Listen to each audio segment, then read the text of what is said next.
हाँ बच्चों, हमने कल केमिस्ट्री का फर्स्ट चैप्टर स्टार्ट कर दिया था और कुछ मैंने जरूरी चीजें उसमें बताई थी, वो लर्न हो गई हैं।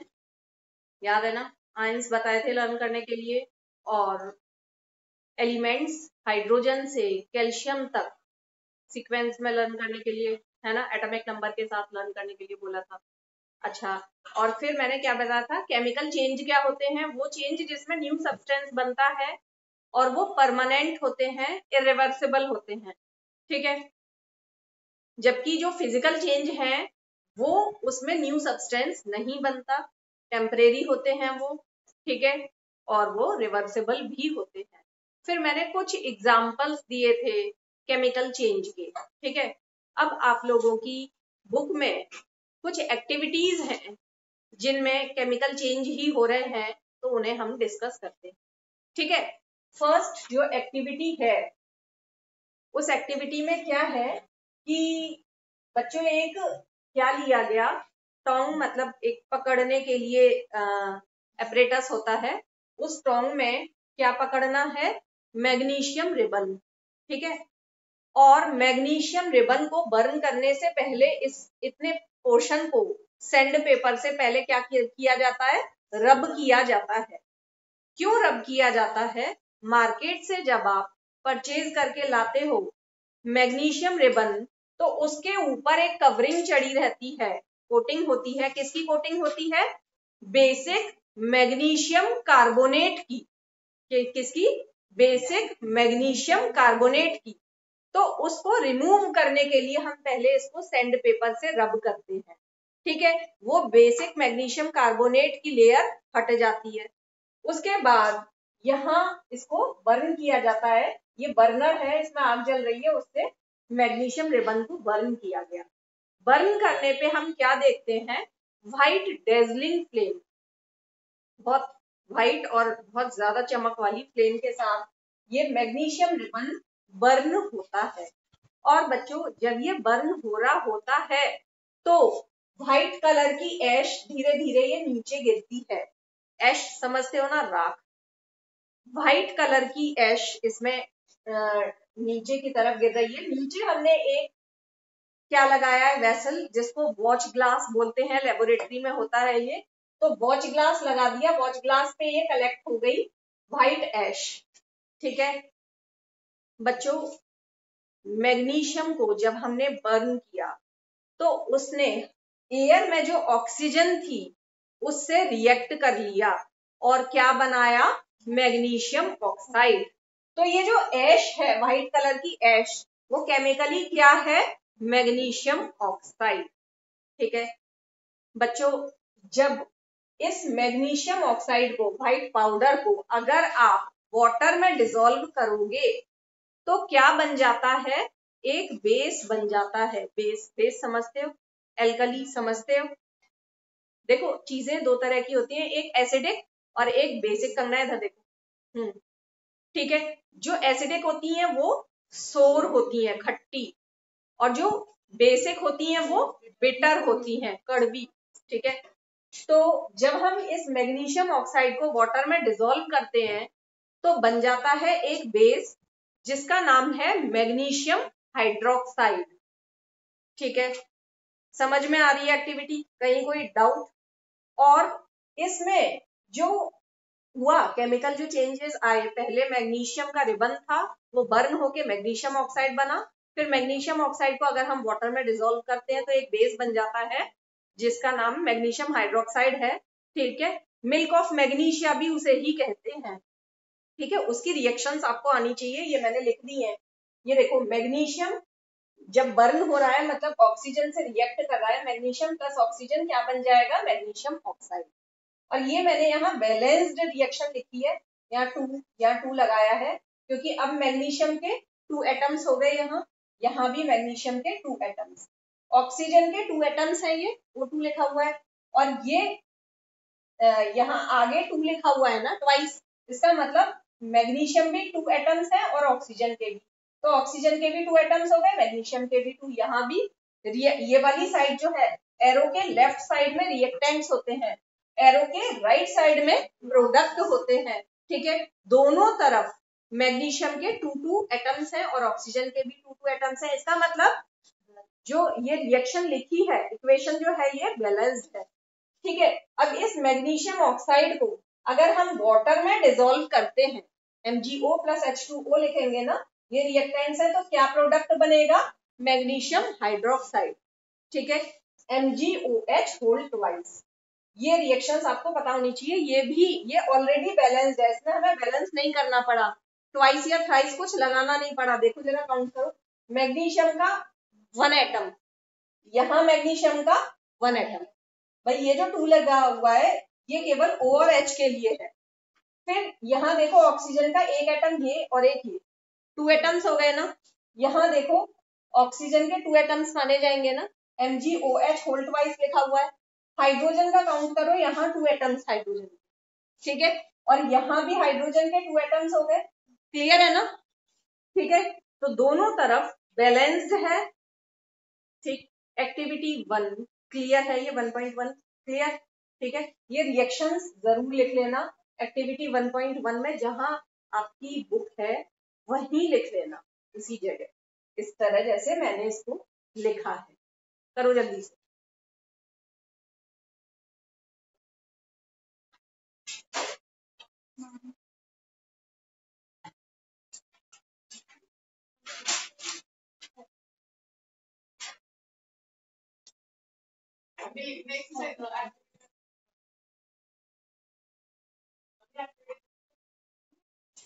ये आप लोगों के बुक में है, ये फिगर के साथ में मैंने आपको समझा दिया है। अब एग्जाम में क्वेश्चन कैसे आ सकते हैं, सुनो।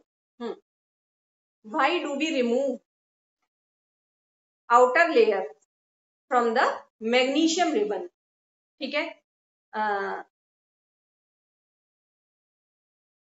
In the magnesium ribbon, a coating of basic magnesium hydroxide is present, ठीक है। Initially, to remove it before burning, we remove it from sandpaper। बात सुन, क्लियर है ना? अब एक क्वेश्चन और सुनो, ये पूछा जा सकता है, what do you mean by basic magnesium carbonate, ठीक है। बेसिक मैग्नीशियम कार्बोनेट होता क्या है? मैग्नीशियम कार्बोनेट की वो चढ़ी हुई होती है कोटिंग उस पे, तो बेसिक मैग्नीशियम कार्बोनेट है क्या? It is a mixture of magnesium hydroxide and magnesium carbonate, ठीक है। बेसिक मैग्नीशियम कार्बोनेट क्या है? Mixture of magnesium hydroxide and magnesium carbonate. मैंने कुछ बुक्स तक में क्या देखा है, जब ये क्वेश्चन आता है why do we remove we rub magnesium ribbon from sandpaper, तो वो वहां लिखा हुआ है answer to remove magnesium oxide layer, जो कि रॉन्ग है। मैग्नीशियम ऑक्साइड लेयर को रिमूव करने के लिए हम सैंड पेपर से रब नहीं करते, क्या रिमूव करने के लिए रब करते हैं? बेसिक मैग्नीशियम कार्बोनेट को रिमूव करने के लिए। क्लियर है ना बात?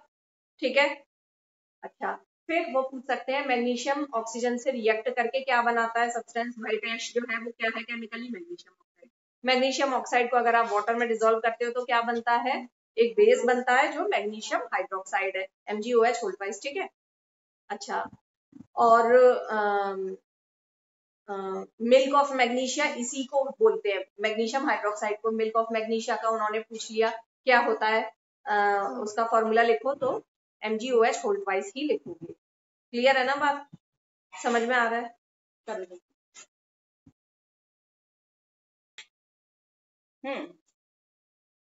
अब नेक्स्ट एक्टिविटी पर आते हैं।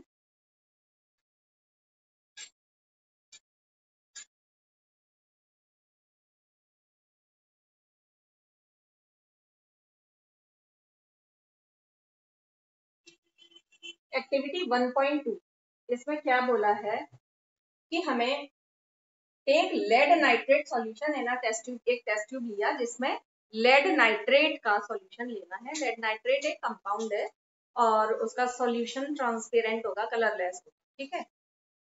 Add potassium iodide solution to this, मतलब क्या करना है आपको? 2 टेस्ट ट्यूब लेनी है एक्चुअली, इसमें आपको इतना क्लियर नहीं है, मैं जो समझा रही हूँ। 2 टेस्ट ट्यूब लेनी है। एक टेस्ट ट्यूब में आपने लिया लेड नाइट्रेट का सॉल्यूशन जो कि कलरलेस होगा, दूसरी टेस्ट ट्यूब में आपने लिया पोटेशियम आयोडाइड का सॉल्यूशन, वो भी कलरलेस होगा, ठीक है। आपके पास हाथ में 2 टेस्ट ट्यूब, दोनों ये कंपाउंड है। अब आपने इसका ये सॉल्यूशन दूसरे में डाल दिया, ऐसे करके दूसरे में डाल दिया, ठीक है। तो क्या हुआ, उसमें केमिकल रिएक्शन हुई, ठीक। एक येलो कलर का सॉलिड बन जाता है। क्या बन जाता है? येलो कलर का सॉलिड। मतलब ये दोनों तो हुए रिएक्टेंट्स, लेड नाइट्रेट और पोटेशियम आयोडाइड ने रिएक्ट किया है, एरो के लेफ्ट साइड में आएंगे ये, ठीक है। ये मैंने यहाँ रिएक्शन लिखी है, लेड नाइट्रेट PbNO3 होल्टवाइज और Ki यानी पोटेशियम आयोडाइड, इन दोनों ने रिएक्ट करा तो ये रिएक्टेंट्स हैं। और इनसे क्या बन गया? लेड आयोडाइड बना PbI2, ठीक है। और क्या बना? Potassium nitrate KNO3। ये जो लेड आयोडाइड है PbI2, ये येलो कलर का सॉलिड बनता है। प्रोडक्ट साइड में जो सॉलिड बनता है और वो डिसॉल्व नहीं होता, उसको हम प्रेसिपिटेट कहते हैं। ये क्या लिखा है मैंने? येलो PPT लिखा है ना, PPT मतलब प्रेसिपिटेट, ठीक है। इस रिएक्शन में ये एरो से पहले जो लिखे हुए हैं ये दोनों रिएक्टेंट्स हैं और लेड आयोडाइड और पोटेशियम नाइट्रेट क्या है? प्रोडक्ट्स, ठीक है। बात क्लियर है ना? और प्रेसिपिटेट क्या है? ये लेड आयोडाइड। ये ऊपर का ये, इस पे ध्यान मत देना, ठीक है। कहीं कोई डाउट किसी तरह का? तो यहाँ पे यही बताया गया है, आगे बोला है व्हाट डू यू ऑब्जर्व, आपने क्या देखा? येलो कलर का सॉलिड फॉर्म हो रहा है जो कि लेड आयोडाइड है, येलो प्रेसिपिटेट है। और प्रेसिपिटेट का मतलब मैंने क्या बताया? सॉलिड प्रोडक्ट, प्रोडक्ट में सॉलिड विच इज इनसॉल्युबल, या हम कह सकते हैं insoluble solid product is known as precipitate. अच्छा ये देखो यहाँ AQ लिखा है ब्रैकेट में, ये AQ और ये AQ मतलब लेड नाइट्रेट का एक्वस सॉल्यूशन है, मतलब वाटर में डिसॉल्व करेंगे, ठीक है। ये पोटेशियम आयोडाइड, जैसे लेड नाइट्रेट का एक्चुअल में पाउडर आता है, उसे वाटर में डिसॉल्व कर दिया तो बन गया एक्वस सॉल्यूशन लेड नाइट्रेट का। पोटेशियम आयोडाइड का भी पाउडर होता है, उसे वाटर में डिसॉल्व कर दिया तो बन गया पोटेशियम आयोडाइड का एक्वस सॉल्यूशन। इन दोनों की रिएक्शन से एक तो ये सॉलिड येलो कलर का सॉलिड बना है लेड आयोडाइड, और पोटेशियम नाइट्रेट का एक्वस सॉल्यूशन बना है, ये ट्रांसपेरेंट ही होगा, मतलब कलरलेस। पोटेशियम नाइट्रेट क्या होगा? एक्वस सॉल्यूशन बनेगा, वो डिसॉल्व हो रहा है तो वो कलरलेस होगा, ठीक है। जो डिसॉल्व नहीं हो रहा, सॉलिड का सॉलिड ही बना हुआ है, वो प्रेसिपिटेट है। हमेशा प्रेसिपिटेट रिएक्टेंट की तरफ नहीं होगा, प्रोडक्ट की तरफ होगा, राइट साइड में, और वो सॉलिड होगा और वो डिसॉल्व नहीं होता। क्लियर है ना बात? कहीं कोई दिक्कत? ये रिएक्शन आपको आनी चाहिए, आनी ही आनी चाहिए। क्लियर है ना? ठीक है। सेकेंड एक्टिविटी में कहीं कोई डाउट? ये रिएक्शन लिख लो वही बुक में जहां ये एक्टिविटी है, फटाफट से लिखो।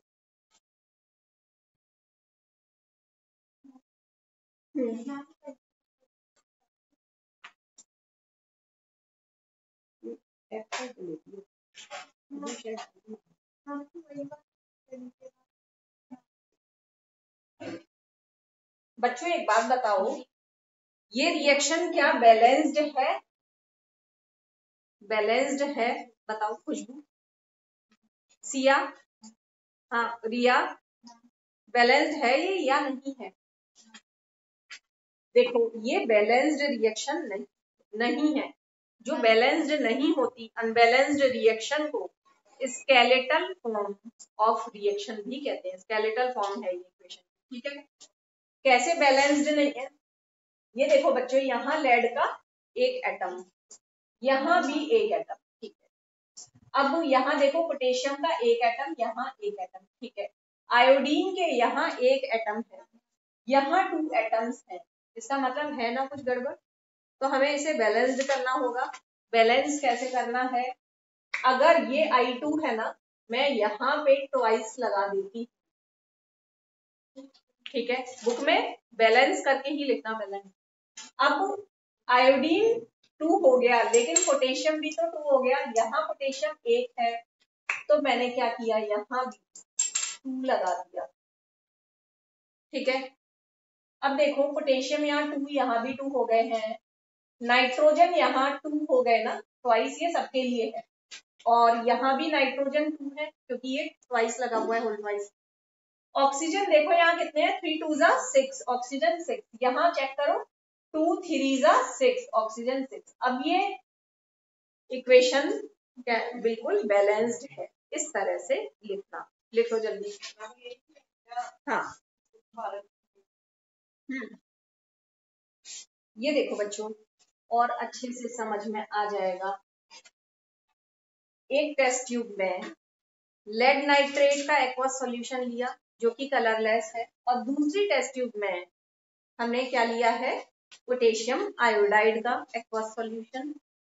इनको मिक्स किया, जैसे ही इसको इसमें पलटा, पलटते ही देख रहे हो ना ये क्या बन गया, येलो सॉलिड जो है वो तो है लेड आयोडाइड, और कुछ ये ट्रांसपेरेंट लिक्विड भी तो दिख रहा है ना, कलरलेस लिक्विड, वो क्या है, पोटेशियम नाइट्रेट, जो कि एक्वस सॉल्यूशन होगा। क्लियर है ना? बताओ, खुशबू क्लियर है? अब अच्छे से क्लियर है ना? अब क्रिश सबको क्लियर है? सिया आगे चले हम, ठीक है।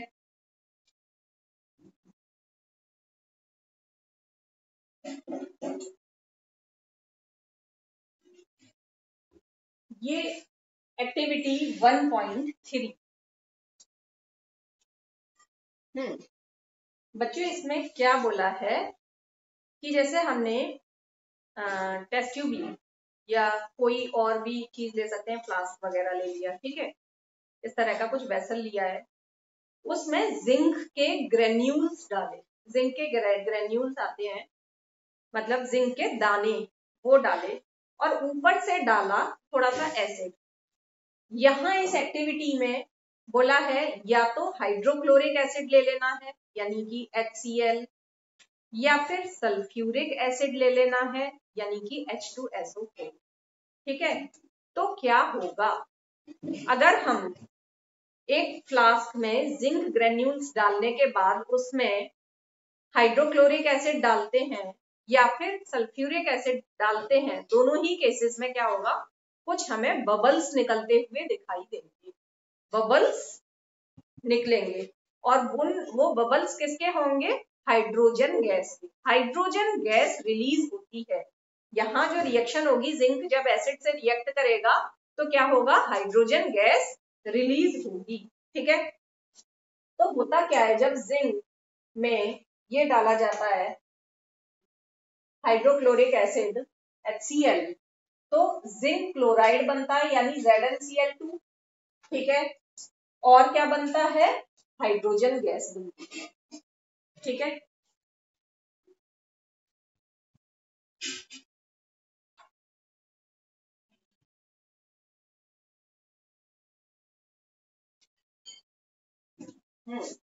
और बच्चों जब जिंक ग्रेन्यूल्स में सल्फ्यूरिक एसिड डाला जाता है H2SO4, तो क्या बनता है, एक तो बनता है जिंक सल्फेट और हाइड्रोजन गैस, हाइड्रोजन गैस दोनों ही केसेस में निकलती है। अब देखो यहाँ क्या लिखा है, take a few zinc granules in a conical flask और a test tube and dilute hydrochloric acid और सल्फ्यूरिक एसिड, दोनों में से कोई भी एक ले लो, ठीक है, टू दिस।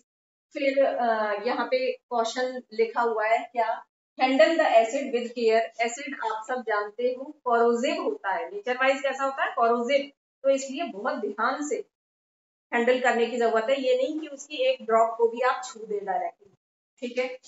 फिर do you observe anything happening around the zinc granules, zinc granules के चारों तरफ क्या होगा, बबल्स अपीयर होंगे, और वो बबल्स किसके होंगे, एक्चुअल में हाइड्रोजन गैस, ठीक है। टच द कोनिकल फ्लास्क और टेस्ट ट्यूब। अब जिस कोनिकल फ्लास्क या टेस्ट ट्यूब को आपने यूज किया था जिसमें जिंक ग्रेन्यूल्स डाले हैं, ऊपर से एसिड डाला है, उसको छूकर देखो क्या लगता है, वो बच्चों आप छूकर देखोगे तो वो गर्म हो जाएगा, इस रिएक्शन में हीट निकलती है, और वो रिएक्शंस जिनमें हीट निकलती है, ठीक है, गर्म हो रहा है ना, तो वो कौन सी रिएक्शंस होती हैं, एक्सोथर्मिक रिएक्शंस। एक्चुअल में ये दोनों रिएक्शंस एक्सोथर्मिक रिएक्शंस हैं, हीट निकलती है, ठीक है। तो is there any change in its temperature? Temperature increase हो जाएगा। बताओ, क्लियर है ये एक्टिविटी अच्छे से? ठीक है, ये वही लिखना है जहां बुक में, कॉपी पे लिख लो अभी जिसके पास बुक नहीं है, और घर जाके उसी जगह पे लिख लो।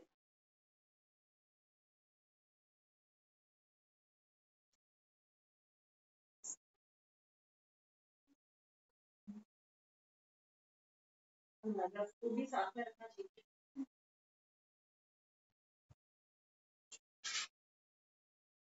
बच्चों देखो, थर्ड एक्टिविटी जो है उसकी ये पिक्चर देखो। ये फ्लास्क लिया, इसमें जिंक ग्रेन्यूल्स लिए और डाल दिया डाइल्यूट सल्फ्यूरिक एसिड। ठीक है, तो यहाँ से बबल्स निकलेंगे। ये लिखा हुआ है H2 गैस, मतलब हाइड्रोजन गैस इवॉल्व होती है। ठीक है, और हाइड्रोजन गैस यहाँ से निकलेगी। हालांकि मैं कुछ एक्स्ट्रा बता रही हूँ, सुन लो। यहाँ से हाइड्रोजन गैस निकलेगी क्योंकि आगे आगे आपके सिलेबस में आएगा। ये कैसे पता चला कि हाइड्रोजन गैस ही निकल रही है? मैं यहाँ हाइड्रोजन गैस का आपको टेस्ट बता रही हूँ। ठीक है, अगर आप एक बर्निंग मैच स्टिक को यहाँ लाते हो, इसके पास यहाँ से गैस निकल रही है, कौन सी? Hydrogen gas. और आपने बर्निंग मैच स्टिक को, जैसे ये बर्निंग मैच स्टिक है, उसको यहाँ लाई, तो ये गैस बर्न होने लगेगी। Gas will burn with a pop sound. Pop sound के साथ अगर गैस बर्न होती है तो इसका मतलब वो गैस हाइड्रोजन गैस है। तो हाइड्रोजन गैस का टेस्ट क्लियर है ना? मैच स्टिक ले आओ बर्निंग, या फिर बर्निंग कैंडल ले आओ। ठीक है, तो क्या होगा? वो हाइड्रोजन गैस बर्न होगी, because hydrogen gas is combustible in nature. Hydrogen gas combustible है, मतलब जलने वाली है।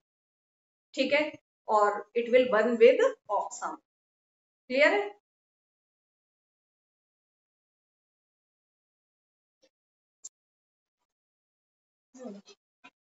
बच्चों, ये मैंने कराया था कल।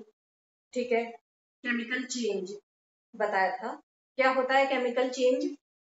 वो चेंज जिसमें न्यू सब्सटेंस बने, नई प्रॉपर्टी के साथ, न्यू प्रॉपर्टीज के साथ।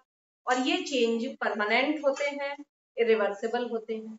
वैसे चेंज दो तरह के होते हैं, फिजिकल चेंज और केमिकल चेंज। फिजिकल चेंज, ठीक है, कैसे होते हैं? टेम्परेरी, उसमें न्यू सब्सटेंस नहीं बनता। लेकिन यहाँ हमें केमिकल चेंज से मतलब है, ये बताया था मैंने कल।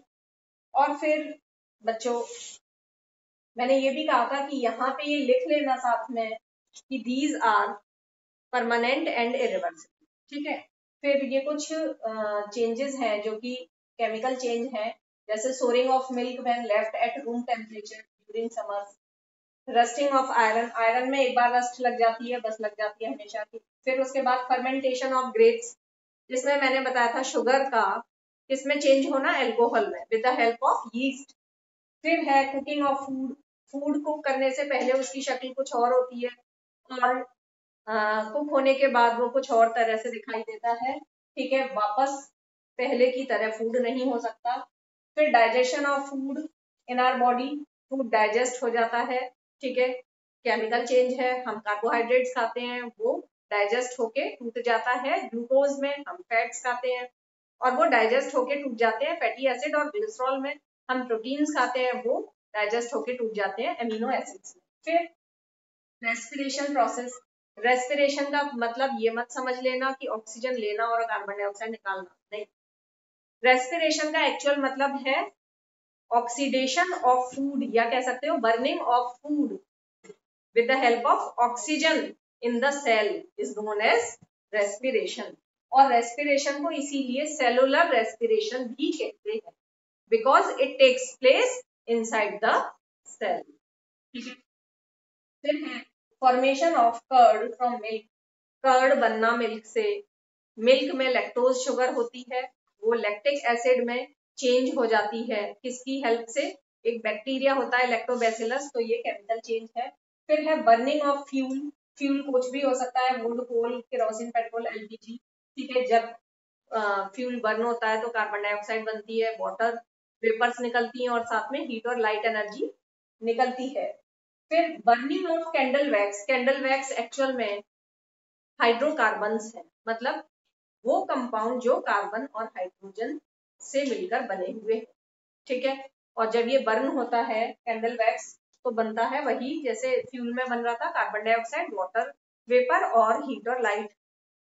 राइपनिंग ऑफ फ्रूट्स, फ्रूट्स पकते हैं, ये भी प्रोसेस केमिकल चेंज है, ठीक है। बनाना पहले ग्रीन होते हैं बाद में येलो हो जाते हैं, और एप्पल पहले ग्रीन होता है बाद में रेड हो जाता है, ठीक है। तो ये प्रोसेस भी केमिकल चेंज। अब आगे चलते हैं बच्चों, केमिकल रिएक्शन जो प्रोसेस है, केमिकल चेंज का जो ये प्रोसेस है उसी को हम केमिकल रिएक्शन कह रहे हैं, जिसमें न्यू सब्सटेंस बनना है न्यू प्रॉपर्टी के साथ। तो process in which new substance with new properties are formed is known as chemical reaction, ठीक है। और these reactions are permanent and irreversible, ठीक है। तो इसमें कुछ ऐसा खास नहीं है। अब बात आती है रिएक्टेंट्स क्या होते हैं और प्रोडक्ट्स क्या होते हैं। इक्वेशन में एरो के लेफ्ट साइड में जो होता है वो रिएक्टेंट्स और राइट साइड में जो होता है वो प्रोडक्ट, ठीक है। तो रिएक्टेंट का लिखोगे कैसे, substance which take part in chemical reaction, जो केमिकल रिएक्शन में पार्टिसिपेट कर रहे हैं, टेक पार्ट कर रहे हैं, उनको हम रिएक्टेंट्स कह रहे हैं। प्रोडक्ट क्या है, उनका जो आउटकम है बाद में जो बनता है, ठीक है। New substance formed in chemical reaction is known as product. Clear है ना बात, ठीक है। आगे चलते हैं।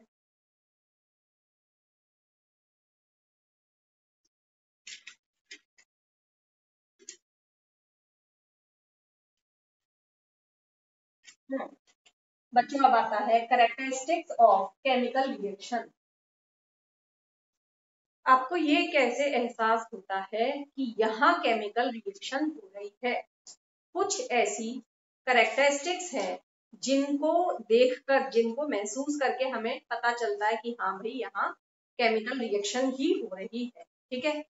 तो कैरेक्टरिस्टिक्स ऑफ केमिकल रिएक्शन क्या है, इजीली ऑब्जर्वेबल, वो कैरेक्टरिस्टिक्स जिनको हम आसानी से ऑब्जर्व कर सकते हैं, महसूस कर सकते हैं, देख सकते हैं। इजीली ऑब्जर्वेबल फीचर्स, फीचर्स मतलब वही कैरेक्टरिस्टिक्स यानी changes which take place in chemical reaction. Chemical reaction जब हो रही होती है तो जो इजीली हम ऑब्जर्व कर पाते हैं फीचर्स, उनको हम कैरेक्टरिस्टिक्स ऑफ केमिकल रिएक्शन कहते हैं। जैसे ये 5 ये दे रखे हैं, हो सकता है वहां कोई गैस इवॉल्व हो रही हो। अभी जब मैंने एक्टिविटी 3 बताई थी तो उसमें क्या बताया था, जिंक ग्रेन्यूल्स में एसिड डाला तो गैस इवॉल्व हो रही थी ना। इवोल्यूशन ऑफ गैस किसका संकेत है, क्या चीज हमें पता चल रहा है यहाँ पे कि कोई केमिकल रिएक्शन हो रही है, ठीक है। या फिर हो सकता है चेंज इन स्टेट, स्टेट में चेंजेस आए तो भी हम समझ सकते हैं कि केमिकल रिएक्शन हो रही होगी। जैसे सेकंड जो एक्टिविटी थी उसमें प्रेसिपिटेट बना था। पहले चीजें रिएक्टेंट में दोनों एक्वस थे और फिर सॉलिड बन गया था ना, लेड आयोडाइड बन गया था, ठीक है। तो यहाँ चेंज आया स्टेट में, तो ये chemical change. Change in colour, colour में चेंज हो सकता है, जैसे येलो कलर का अपीयर होना, ठीक है। तो चेंज हो सकता है कलर में। चेंज इन टेम्परेचर, जो 3rd एक्टिविटी बताई थी तो उसमें टेम्परेचर इंक्रीज हो जाता है, ठीक है। तो अगर टेम्परेचर बढ़ रहा है या कम हो रहा है, ये भी एक कैरेक्टरिस्टिक है केमिकल रिएक्शन की। फिर फॉर्मेशन ऑफ प्रेसिपिटेट, प्रेसिपिटेट बन सकता है, मतलब प्रोडक्ट में एक सॉलिड बन सकता है जो कि डिसॉल्व नहीं होता, मतलब वो इनसॉल्युबल है, ठीक है। तो ये पांचों क्या है, कैरेक्टरिस्टिक्स है केमिकल रिएक्शन की। केमिकल रिएक्शन जहां हो रही होती है वहां ये नहीं कहा जाता कि ये पांचों ही कैरेक्टरिस्टिक्स आपको देखने को मिलेंगी, ठीक है। या आप किसी एक के बेसिस पर ये नहीं कह सकते भाई स्टेट का केवल चेंज होना तो फिजिकल चेंज भी तो है। जैसे आइस से मेल्ट होकर क्या बन जाता है, वाटर, ठीक है। वाटर आगे और गर्म होके क्या बन जाएगा, हीट होने पर स्टीम। तो ये केवल अगर ये है तो वो फिजिकल चेंज में भी आ सकता है। किसी कहीं केमिकल रिएक्शन हो रही है तो यहाँ पे, यहाँ इसके 2 या 3 कैरेक्टरिस्टिक्स आपको देखने को मिलेंगी। बात समझ में आ रही है ना, ठीक है। तो कैरेक्टरिस्टिक्स ऑफ केमिकल रिएक्शन की ये तो डेफिनेशन हो गई, वो इजीली ऑब्जर्वेबल फीचर्स जिसकी हेल्प से हम पता लगा लेते हैं केमिकल रिएक्शन हो रही है, और ये इसके एग्जांपल हो गए। लिख लो फटाफट।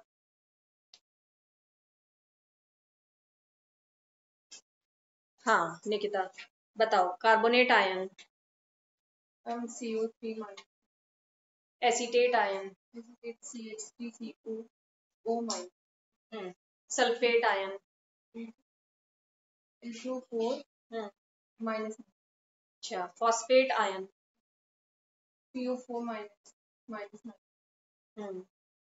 फॉस्फाइट आयन, PO3 minus, ठीक है। अच्छा क्रोमियम आयन क्या होता है? Cr plus, ठीक है नेक्स्ट। हाँ बताओ। Zinc ion, Zn minus, wrong, Zn plus plus, double plus आएंगे। और पोटेशियम आयन, बहुत सिंपल पूछ रही हूँ मैं, K plus. Sodium ion, Na plus, ठीक है। Acetate ion, CH3CO minus, COO minus, ठीक है। अच्छा डाइक्रोमेट आयन, Cr2 minus, क्या? Cr2 wrong, Cr2O7 minus minus. पर मैग्नेट आयन,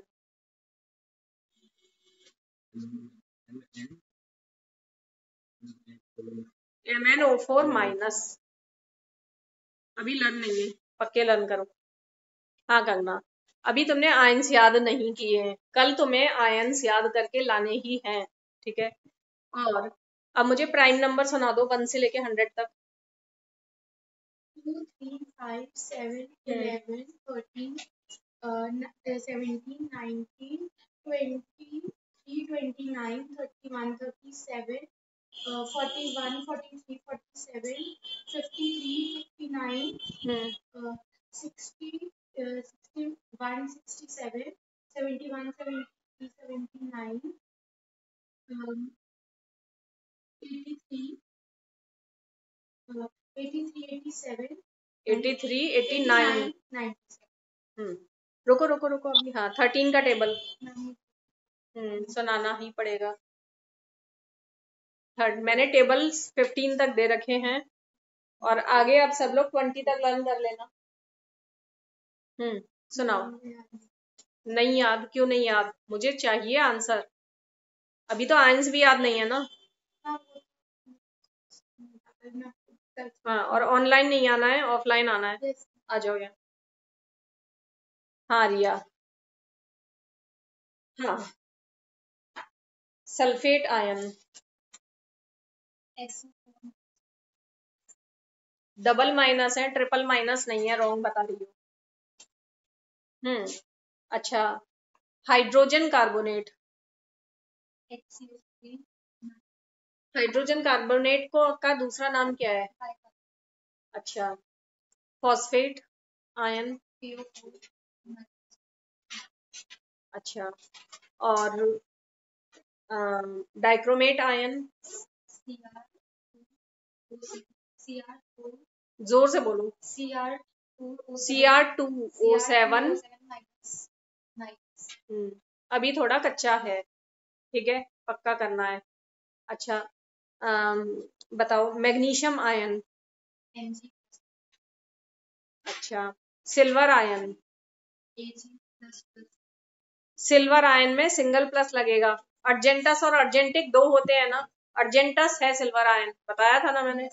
अच्छा फेरस आयन क्या है? और फेरिक आयन? अगर मैं कहती हूँ आयरन आयन तो कौन सा हुआ? ठीक है, और पक्के कर लेना। जाओ बताओ। कार्बोनेट आयन, ऑक्साइड आयन, पर ऑक्साइड आयन, अच्छा। और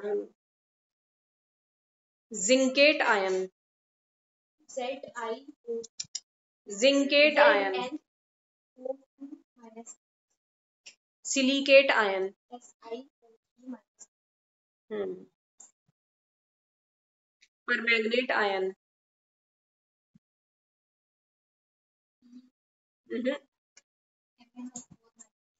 तुमसे नहीं पूछ रहे हैं, हाँ भव्या बताएगी। MnO4 सिंगल माइनस आएगा। अभी और पक्का करना है, जाओ। गौरी बताओ। Phosphate ion, PO4 minus minus phosphide ion, P minus PO4 phosphide ion, P minus minus minus phosphite ion, PO4 minus नहीं PO3 minus minus 3 minus देखो फॉस्फोरस के ये तीनों ही फॉस्फाइड, फॉस्फाइट और फॉस्फेट तीनों में ट्रिपल माइनस है। अच्छा, sulphide ion, S minus minus minus wrong, S minus minus, केवल डबल माइनस है। सल्फाइड आयन, SO2 minus हाँ SO2 minus minus SO3 minus minus, ठीक है। अच्छा, sulphate ion, SO4 minus minus अच्छा, और बताओ।